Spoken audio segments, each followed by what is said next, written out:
It's gonna be a good one. It's gonna be a good one.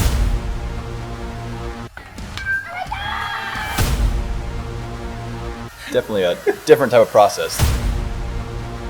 Cut down or freeze up. Being a coach's son. Jackson, of course, they keep retooling. One stone to face, a hit by pitch. Oh my goodness. Hey, welcome back. Another episode of Baseball 101. Today, I get to talk to someone really special to me, mostly because I've known him since he was, well, I don't know, 5? I was going to say, since he's little. So I've got to coach him, I've got to teach him, I've got to watch him go from just a little guy all the way up to now he's pitching at SLU, which is kind of nice because I went to SLU briefly, but it counts. It does count. But I actually Got a degree drafted from there? Oh, no, I didn't do that. But I did get drafted out of SLU. Nice. That's cool. So I enjoyed my year at SLU. Nice. Almost a year. I didn't quite finish. Anyway, that's a whole nother conversation Long for story. another day. But last week we talked to Jackson Vaughn, who was getting ready. He's getting ready to prepare to go play at Wichita State next fall. So thought it'd be a good time to bring on someone that's just experienced their first kind of semester of D-1 baseball to see if there's any surprises, anything out of the ordinary to prepare those guys for, since you were now the experienced one. Yeah, it feels weird. Doesn't it? It does, yeah. What's weird is like talking to him about playing at SLU and playing D1 baseball. And I remember like watching you pitch at Chesterfield when you were Yep.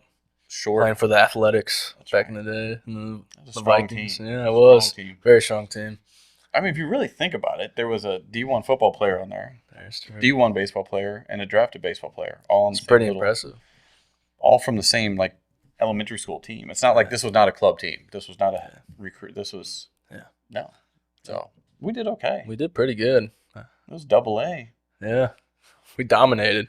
So if you're AA and you're like, oh, I'm just AA, that's what, I mean, my son and Adam played until, this is Adam Shipley. Did I say you were Adam Shipley? I don't know. I don't know. This is Adam Shipley. If I did not say that originally, I'm a horrible person doing a horrible job, and I don't think I did. It's all right.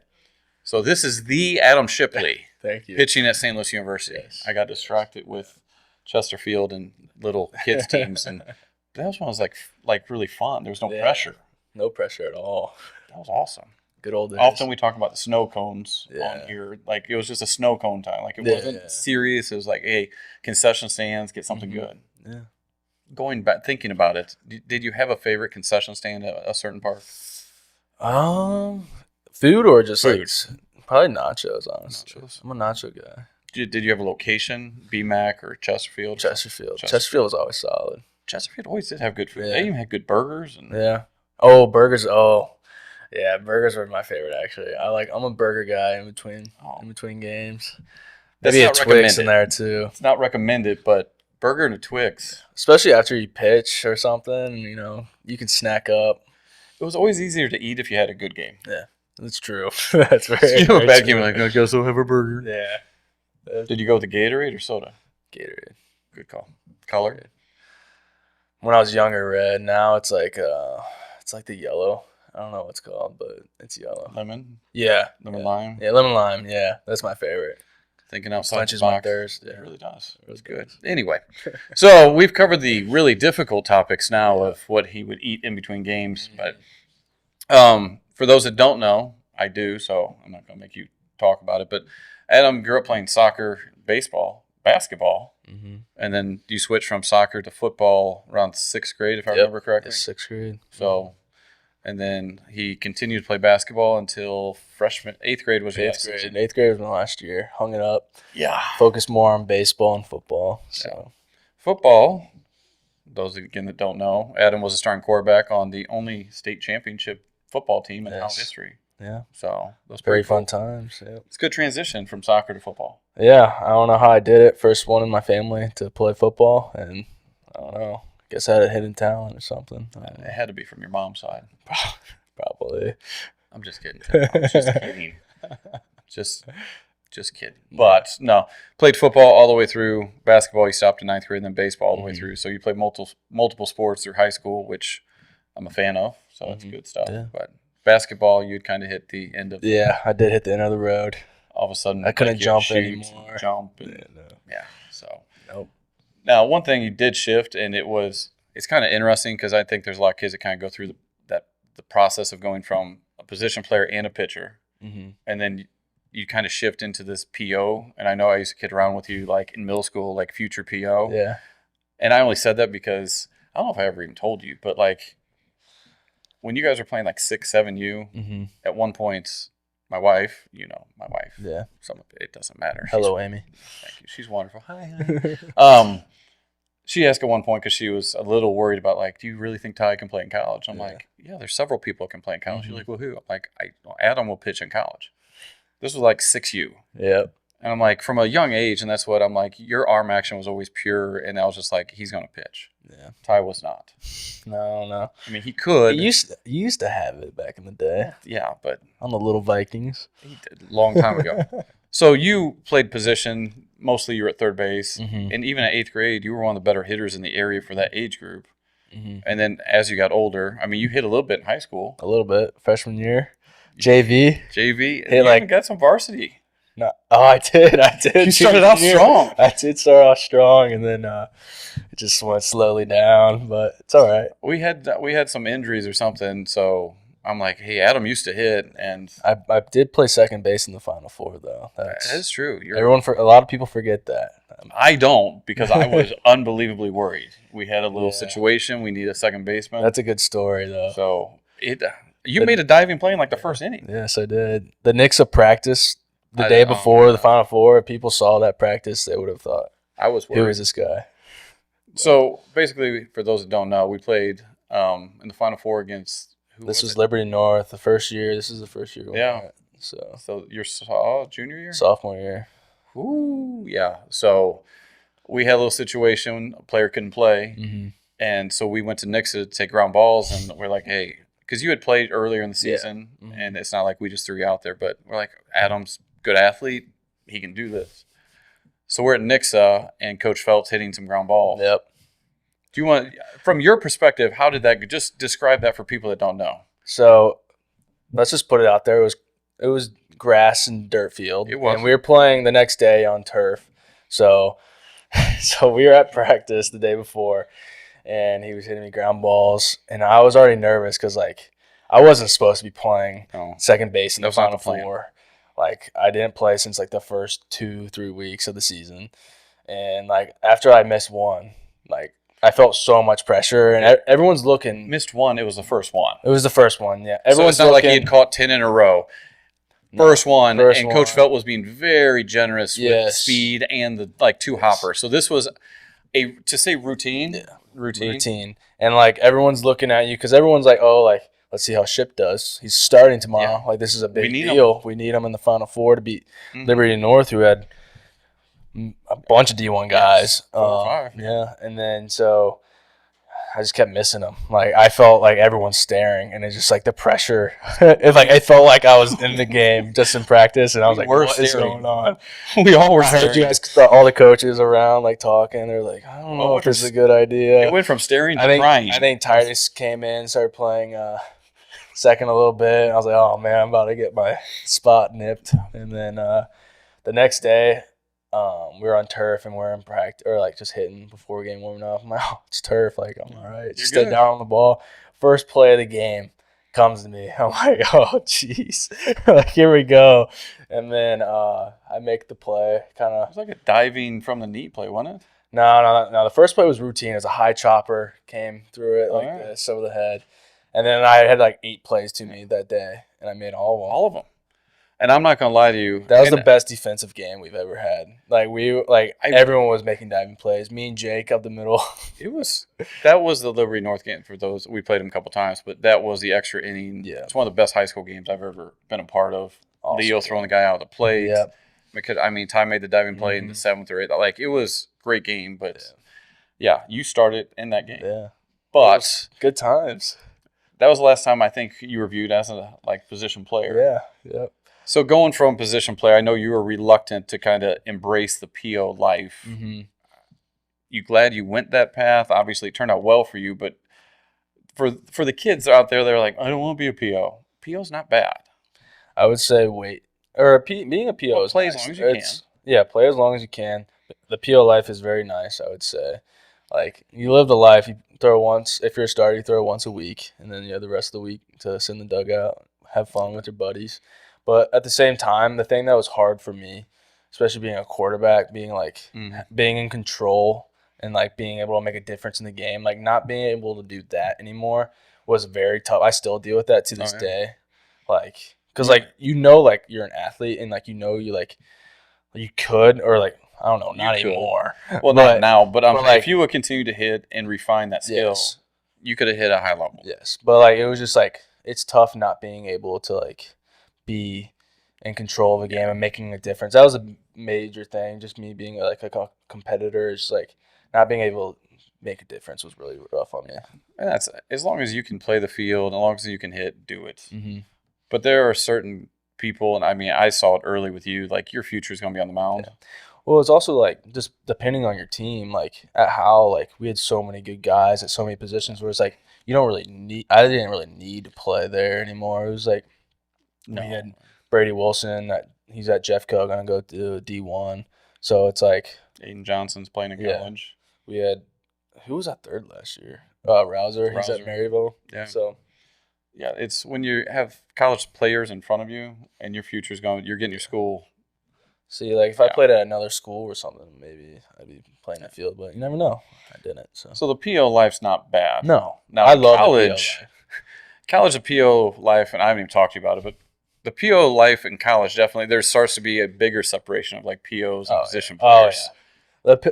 The position players, especially like after the fall, like when like we have like a 3 weeks off and just lift. Well, we still lift and everything because like we put the ball down for a while and we'll be in the facility like after a lift and like we'll go home and like they're hitting. They're like, oh, screw you guys. Yeah, I mean, that's the POs have a very different type of practice than position players. Yes. But when it comes game time, you need both. Yes. So you got to do what's best for you.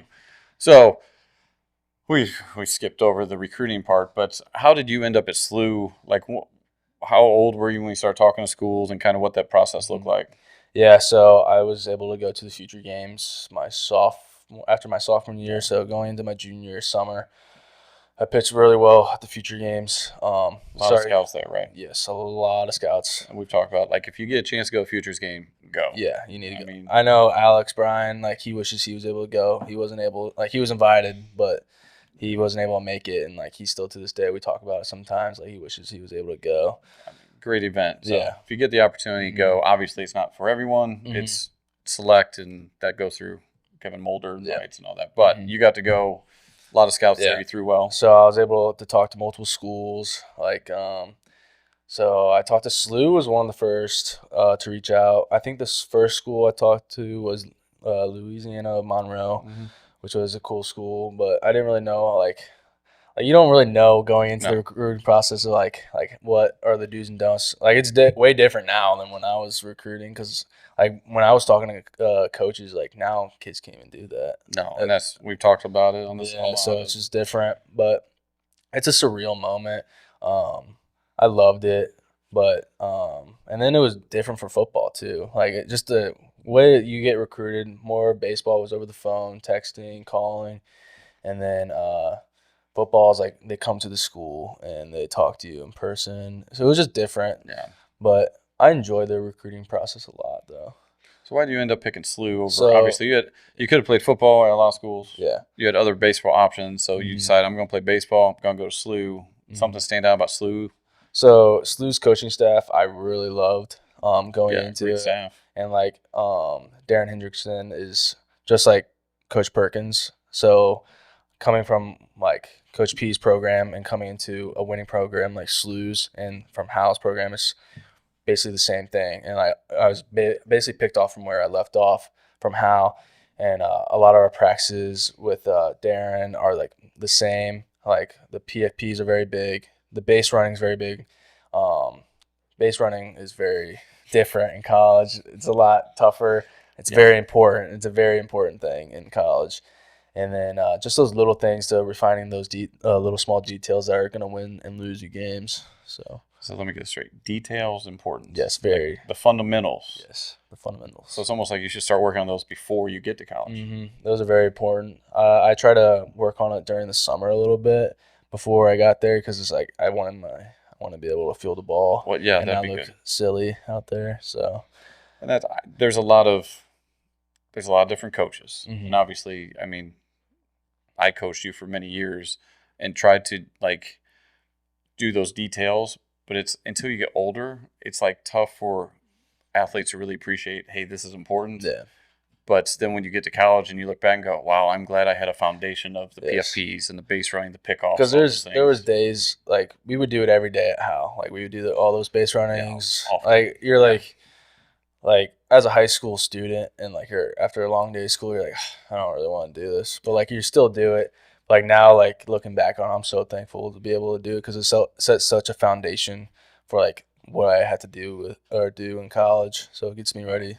And anything you can do to separate yourself once you get to college, because everyone's coming in, everyone's good. Yeah. Everyone's throwing 90 or close to it. It can separate you from others because if a coach doesn't trust you to field the ground ball and hold runners, they're not going to play you. So if you can't hold run, all those little things that, I mean, we tried to instill in when we were at Howell, even when you were little. That's why I taught bunting when you were like 5 or 6, and people are like, why are you doing that? I'm like, at some point, we're going to need this. Yes. And then you got to high school, and I'm like, well, you can't really hit anymore. Maybe try that bunting thing. Yeah. But you were never really a big bunter. No, I really wasn't. It really wasn't. No, I would get it for a little bit, and then I would lose it. You get the feel of it, and then you'd try it again. I'm like, oh, no, that's not right. Maybe you just swing. Yeah. Or just go throw off the mound. But That's true. anyway, so you got to SLU. You chose SLU. Obviously, you've enjoyed that. For those that don't know, like what the fall season look like? Yeah. Like you start immediately, or did you start with school and then transition into baseball? Yeah, so the first week, freshmen get there a little earlier than other students or players because like we have like orientation and stuff like that. So the first I think the first week, like you're kind of on your own. Like I think you couldn't really have like a team practice until the 13th of September. And then like I think the 26th of August is when like we had like just throwing, like it was position player led or positions led, like your coach practices and stuff like that. So pitchers would be with the pitching coach, the hitters would be the hitting coach and stuff like that. And then the team practices started the 13th. But the day by day, so I would have class at 9 in the morning, go from 9 to 12, and then from 12 my classes are done. And then I go to lift at 12:15 for an hour and a half. And then after that, that's when you go to practice. And then you go home, go shower, and then you go right back to the facility. You have study hall because all the freshmen at SLU are required study hall. So you go back and do that, and you got to find time to eat. But usually we call it the Champ Center where like all the athletes at SLU, like we have like a dining hall in our facility. So like we all go there usually after practice. So like after practice we go eat and then go home and then come back. Right. So I want to get back to my dorm until around 9 or 10 o'clock at night with all my homework and all that stuff. So it's a long day. It's a job, yeah. It's a long day, but I love it. Like the first 2 weeks was rough because like you don't really know like your schedule, and it's just like trying to like find time like to do certain things, and like you just don't know how much time you really have yet, and like trying to like schedule like when am I gonna eat. That was a big thing. So, like I told you, like I didn't get 12 and 12:15. Yeah, so like big gap. I would hit up a Qdoba on the way to or on the way to lift, eat my burrito because you gotta keep calories down because you're losing so much weight, and then like so it's just trying to find times to eat and things like that. Like that was a big thing when we first got there. But you get the hang of it, and then like once you get the hang of it, it becomes very easy. Once your routines are set, yes, you know what to expect. You know how to manage time better. But at the beginning, you got never-ending days. That just feels like you're like practices are 3 hours because then you're also scrimmaging during the fall, like inter squads. That's probably like 3.5. Those 4. get long. Those do get long. So you're at the ballpark for a while. So like that's why like trying to find a meal is very important because like well after our lifts, like we have a fueling station, like you can grab some snacks and stuff, but still like some people after like lifts don't like eating and stuff like that. And SLU is highly academic school. Mhm. So academics are much more challenging. Like, how'd the classes go? Did it take more time than you were thinking? Like, you came out of high school, and obviously, Yeah. France Howell academically is a good school, but SLU, the expectations are pretty high. Yes, they are.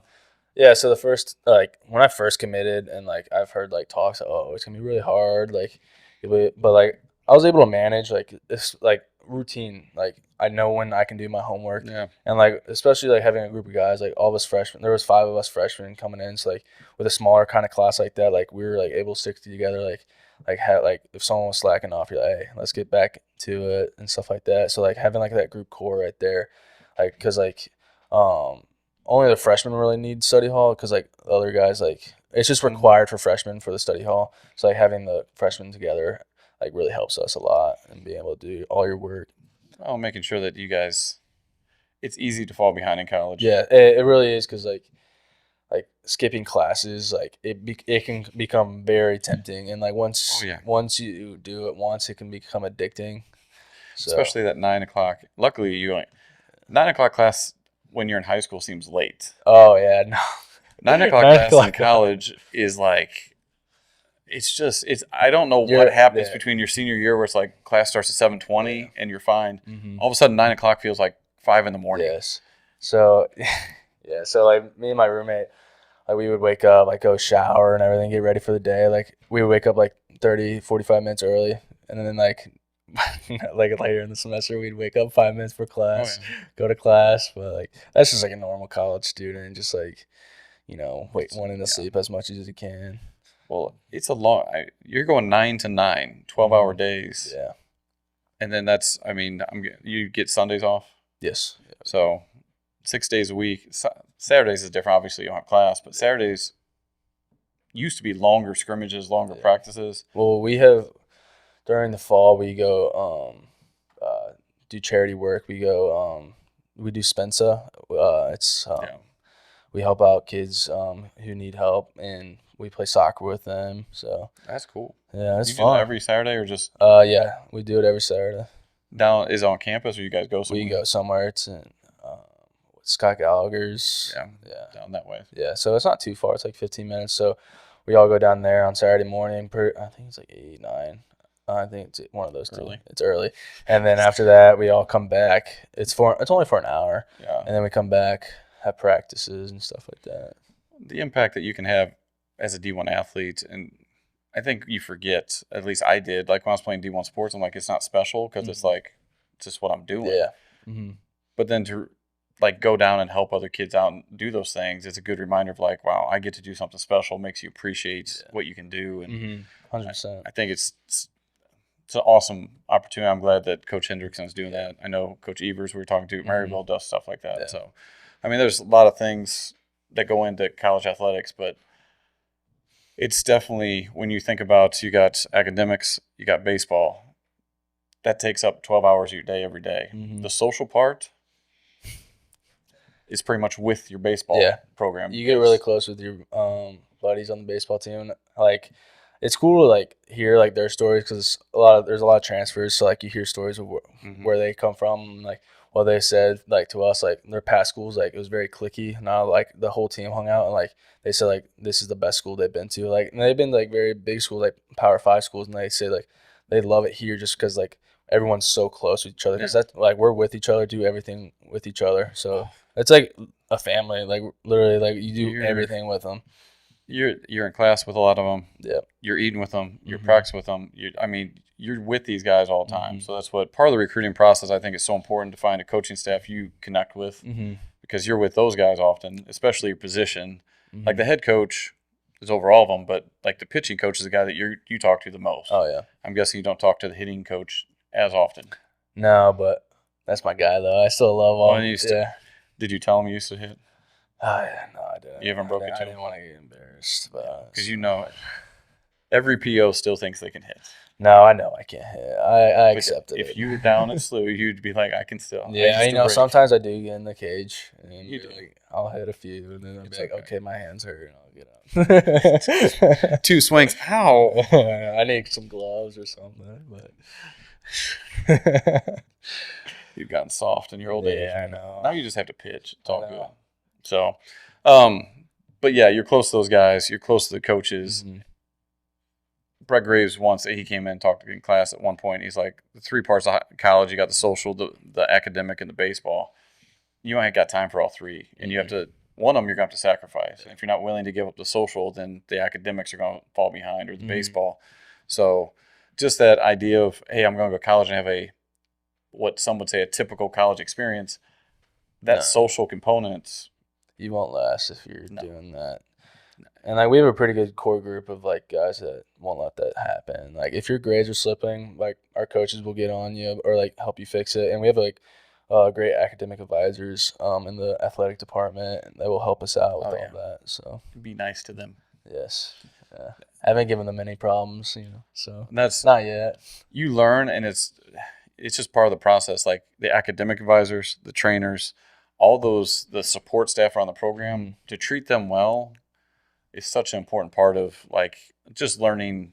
Everyone contributes to this, and like I was close to the trainers. Yeah, because I spent many hours in there, but I'm hoping I won't be. I hope you never. I hope you don't even know their name. Yeah. No offense to them. I hope they're great, but I hope you never have to deal with them. Yeah. So, unfortunately, I did. Yeah. Although they used to have, I don't think they do anymore. When I was there, this has nothing to do with anything. We had fountain drinks, Powerade, the blue Powerade. Ooh. It was all you could drink, so that's what. And the training room was where you could get that. Oh, okay. So he took advantage of that. Oh, I haven't had blue Powerade since.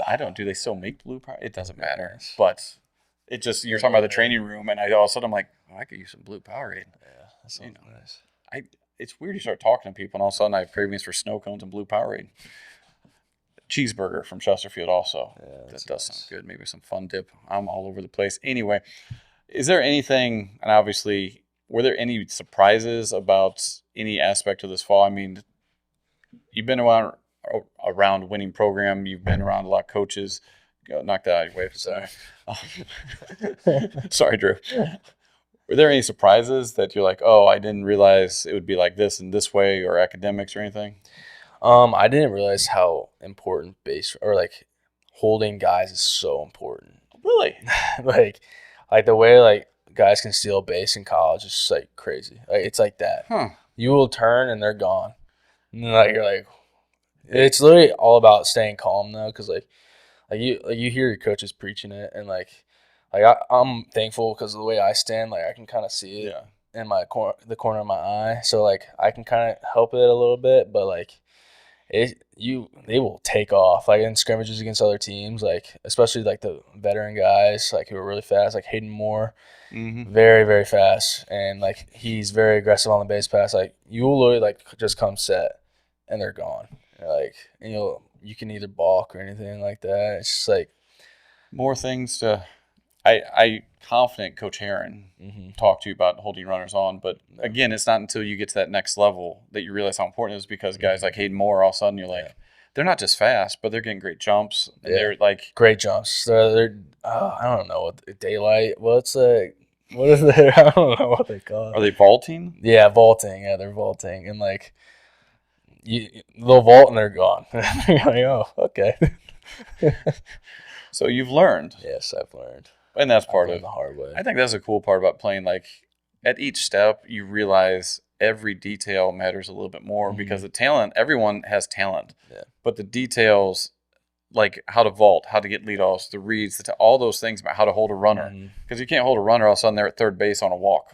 Like I will say, like watching like older guys, like Jack Weber, he's been with the program for 4 years, and like he's a very like consistent guy, pitches a lot every year. Like watching him being able to hold a runner, like he's the best on our team with holding runners. Like he will pick like 5 guys off in a game or in like a scrimmage, inter-squad or whatever, just because he knows like how to hold, like change up his timing, and like he can see when they're getting too big and pick them off. And like his pickoff moves so fast. Like that's the thing I really want to work on, is getting a really fast pickoff, because it's all about the feet work. Like Dylan Curtis, it's great because you can get someone out real quick like that. It's like someone gets on, get them out. That's less pitches. Well, you got the footwork, but you also have, I think a lot of pitchers overlook putting the throw on the base, so the first baseman doesn't have to grab and go down. I mean, all those details, and that's what every level from high school to JUCO to D1 to professional, at every step, those things become bigger, more magnified. Mm-hmm. So, and that's a fun process. It makes the game fun because like you're always working on something. Yes, there's always a game within the game now, I feel like. Yes. Well, there was before. You just didn't realize what was going on. No, I didn't realize. No, I know. I mean, like, as you get older, you kind of see things. You talk to more guys that have been there, been in college baseball longer. You hear stories, and, like, you just learn and pick up a lot of things. Like, especially, like, grips as a pitcher. Like you just talk to guys, like, how, like, you might use their grip. And, like, you're like, all right, I'm going to start using this grip. This grip's way better than my grip. And then just little things like that. And, like, there's, like, a lot of guys on our team, like, older guys that, like, I was very appreciative of, like, a bunch of older guys, like, will, like, pull you to the side, like, hey, like, you can, like, fix this here, you can throw this harder, like, try this grip, things like that. It's, like, that's how it was at Howell, like, my freshman, sophomore year, like, you would have older guys that kind of, like, pull you aside and help you get better, and I feel like that's a very important part of, like, just a team aspect because it helps everyone get better. For me, I think thinking back, I learned more from those conversations than what I learned from coaches. Yeah. It was nothing that the coaches weren't trying, but your team, that family that you're with, that you trust, and they're like, hey, I've been there, do this. To me, was always, for whatever reason, it was easier to receive the information. Yeah. But I think that's the cool thing about baseball. There's so many little tricks and so many little things that you can do and the better players that you play with, the more tricks you learn. And then it just, it's a nice, I mean, baseball's a game of cheating. Yeah. You steal bases, stealing signs. I remember you and Ty used to always talk about that. And I was like, what are these guys saying? Well, you learn eventually. Yeah, I learned. But the talent gap in high school, if you walk someone, even if you didn't hold them on, you had enough talent that you could pitch around. You could strike a guy out. You get to the D1 level. It's not as easy just to be like, oh, I'll strike a couple guys out. And the big thing now, too, is a fastball is not going to strike them out. Like, you're going to need all your pitches to get them out. You have to mix up. You know, you actually have to be a pitcher. You can't just throw. That's the big thing. And you got to throw things hard. Like, that was a big thing Darin was talking to us freshmen about when we first got there, because, like, we would throw our sliders and curveballs slow. And then, like, he was like, what really stuck to me was, like, throwing 110, like, throw it harder than your fastball. And then that's when it gets better. And then, like, I was talking to, he, like, pulled us aside one time and talked about how, like, our ace now, who's going to be, like, our Friday guy, like, he was a freshman last year. Like, he was saying, like, his freshman fall was really bad. And then you're adjusting. And then Owen Kelly. Owen was able to, like, adjust and throw, and, like, now he's throwing 95 and has a slider that's at 85. Yeah, it's at every level. There's adjustments to be made, and the quicker you can make those adjustments, the more success you have. Yeah. And that's the cool thing about playing at every level. I don't care if you go to JUCO, D2, D1, you're going to have to adjust because what you did in high school. Yeah. Although if you could go back and throw a game in high school right now, I would love it. Oh, you're like, this game's easy. Yeah. I mean, days I sat over there, I'm like, oh my gosh, what are we doing? The game's a lot slower in high school. Yeah, it is. But in high school, you don't realize that. No. You don't until you go to the next level. So is there anything going, like, if you were going back, anything you could have that would have helped you prepare for this? I mean, I think it's tough to prepare for something that you don't know. Yeah. I would say the mental aspect, this growing up. I wasn't very good mentally. I wasn't very strong mentally for a long time. I wouldn't say I kind of got, like, a clear head until my senior year, where I was able to kind of control myself a lot more. Like, I would say, so my sophomore year, I had a pretty good year pitching. My junior year, I just committed, just came off of state. Didn't really have a good off season because I was just playing out lazy because I had a long football season. Just didn't really want to do anything after that. Junior year, you won state in football. Yeah. And then so you played into December. And then we had football 3 weeks after, like, lifts and everything. Yeah. And then we had throwing I had to go straight from football to P3, start training, and I just didn't have a good off season. That's plain and simple. And then it caught up with me my junior year. Didn't have a good season, and then, like, I came into my senior year. I was like, I had to make an adjustment. Like, I took my training a lot more serious because, like, that's what I'm going to be doing. That's what I'm getting paid to do in college. Like, I have a scholarship for it. Like, I have to, like, really take it seriously. So I would say, like, the thing that really helped me mentally was just, like, life is bigger than baseball. That as soon as I learned that, I was like, baseball is just a game. And like once I learned that, it was kind of like I was able to like kind of go out there, play freely and loosely. And I feel like that's a major thing, like for like kids going to college. Like once you be yourself, once you know you're there for a reason, that's when you're going to be better off. Because like once you get over that hump of like I'm here for a reason, like that's when you're going to play the best. There's a difference between, like, baseball is something I do, and if I fail at it, it doesn't change that I'm still this person. Exactly. And I think for a lot of athletes, especially growing up, you have success. You're like, well, everyone views me. I have to do well. And as soon as you start saying have to, that's what I would say. Like my junior year, where I went wrong was I was like I have to do really, really well since I committed. Like I'm a D-1 pitcher. I have to strike this guy out. I can't let people hit me around or anything like that. And then like it just puts unnecessary pressure on you. And like that was a huge thing for me. And then like mentally for football, like I was never like that. It was just always baseball where I always get like in my head. You have more time to think. Yeah. Football's reaction. Football is like that. And then like once I was able to like kind of like calm my head when I was pitching and be like one pitch at a time, and then like I just kind of like correlated to football, like next play. Like that was like a major thing at how it was like the major thing they always harped was next play. So like if I throw a bad pitch, I'm like, all right, next pitch. Like let's just do it. Coach Shinaki's big on next play. Move on. Yeah, move on. That's like it's crazy to think like all that's just in my head. Like everything I've learned from how like football, all those lessons that people try to put in there is still there. And then once you have the experience with it, they all connect. You're like, oh, that makes sense. Yeah. But everyone, it clicks at a different time. And I'm glad that, I mean, the amount of times we've talked about the mental side of the game, that's what, sitting here listening to him talk about this, I'm like, oh my gosh. It took me a long time. He's figured it out. Or at least this part of it. Yeah. He is, the amount of growth. In your senior year, I mean, you had like a 0.8 ERA and was dominant. So, I mean, you had a great senior year. Yeah. We just have, last year, 4 or 5 D1 pitchers, 6. Skidmore, Curtis, Brett Schneider, you. Yep. Alex. Who else are we missing? It doesn't matter. Anyway, there was a lot. That pitching staff was ridiculous. But the mental side, obviously, and that's stuff that people can start working on in high school. I mean, getting that. And we would always, in your class, we always talked about it. You always had classes about it. And you like listen, but like it like, once you start applying it, that's when it actually starts working. Like you be like, oh, I know this, but once you know it, but you don't do it. That was like the major thing. And a lot of people used to try to get me. Like I knew it, but I just didn't use it. But like now, I feel like now I'm able to use it a lot more. I know I feel like it's just very important. Like it's like not a lot of people realize how important it is. And there's going to come a time this spring you're going to be facing some team. And they're going to start hitting you. Yeah, well, that's what like. There's always going to be adversity. It's like it's the way you go through it. And like a big thing for me is like before every pitch, I'm like, just take a deep breath, like and just try to reset everything. Like that breath is just a reset. Because like I talking with Titus, like he always tells me like he looks at like a part on his bat and like it's like a mental reset.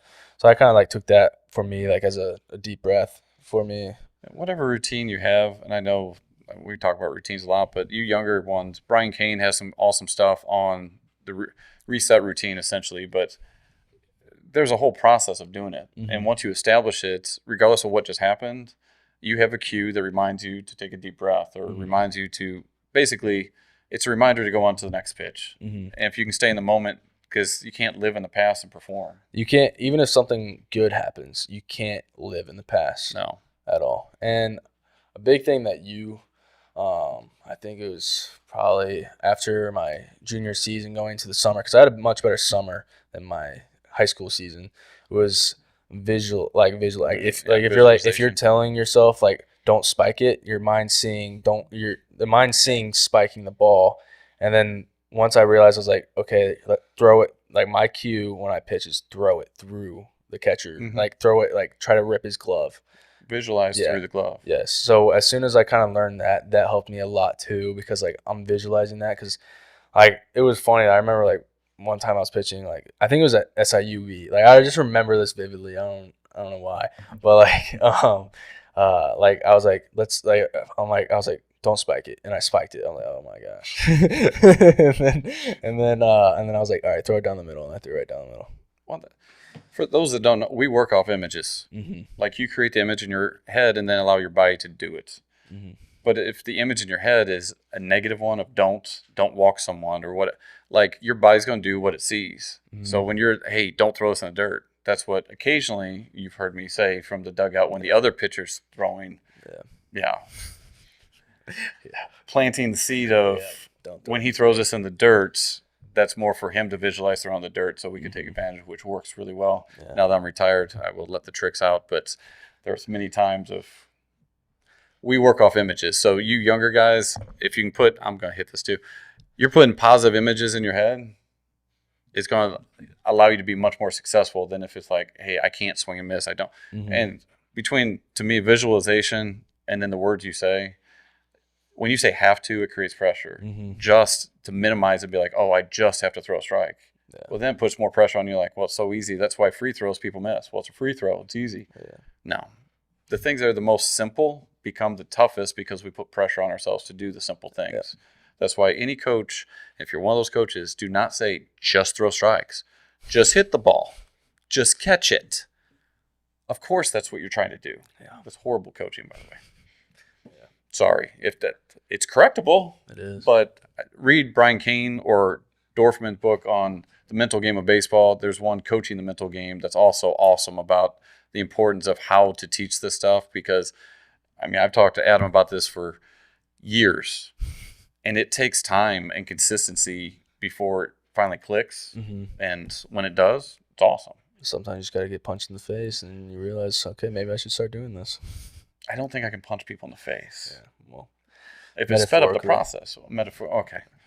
Well, I'm not coaching anymore anyway, so but work for you. But anyway, any other advice that you would focus on the mental game, focus on details, practice all the things to make sure you're prepared walking into college to separate yourself? I would say just be you. You're there for a reason, and then just definitely refine like the skills, the little skills, because those are gonna win and lose you games. And just have fun. Once you realize it's just a game, you as a kid fell in love with it. Be that little kid and have fun. Absolutely. So see, I can't top that. I mean, that's perfect. It's fun, man. Enjoy it. Yeah. You know, once you just are enjoying playing the game, whether you win or lose, you walk away. It's like, well, that was fun. Yeah, it's more fun to win, but doesn't like I would say that Liberty North game was a really fun game, but we lost. It was still fun. It was fun, and that's what you remember those times. And we've talked on this show many times.